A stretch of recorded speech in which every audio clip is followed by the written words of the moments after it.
मतदान झाल्यावरती बोटावर लावलेली शाई सहजरित्या पुसली जात असल्याचे आरोप होताना दिसतात आणि हाच मुद्दा महानगरपालिका निवडणुकीच्या मतदानावेळी गाजताना पाहायला मिळतोय। त्यावरून आणि सत्ताधारी विरोधकांमध्ये जे आरोप प्रत्यारोप आहेत ते आपण या डिबेटमध्ये देखील पाहिलेले आहेत। लोकशाही मराठीने सुद्धा याचा रियालिटी चेक केलेला आहे। आमचा रियालिटी चेक काय सांगतोय ते आपण यावेळेला टेलिव्हिजन स्क्रीनवर पाहतोय।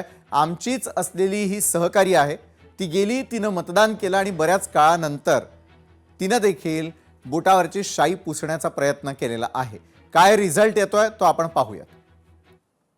आज सुरू असलेल्या राज्यातील महानगरपालिकांच्या निवडणुकीच्या मतदानादरम्यान मतदारांच्या बोटांवर करण्यात येणाऱ्या शाईवरून मोठा वाद निर्माण झालाय।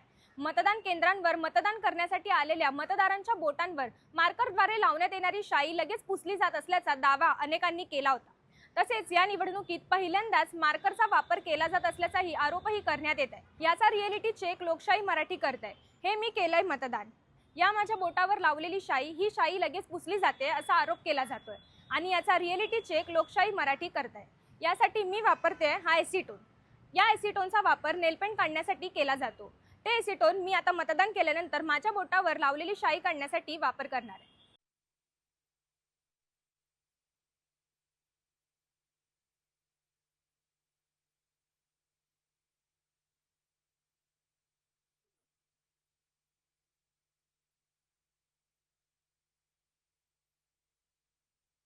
हे पहा, शाई पूर्णपणे निघाली आहे।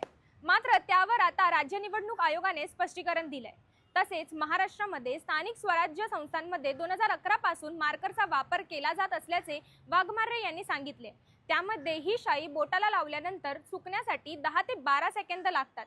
या दरम्यान मतदार हा मतदान केंद्रामध्येच असतो। तसेच एकदा ही शाई वाळल्यानंतर काढता येत नाही असेही राज्य निवडणूक आयुक्तांनी स्पष्ट केले। स्पष्टीकरण काहीही असो, मात्र मार्करच्या वापराने वाद मात्र वाढलाय। लोकशाही मराठी ऐका, पहा, जागरूक रहा।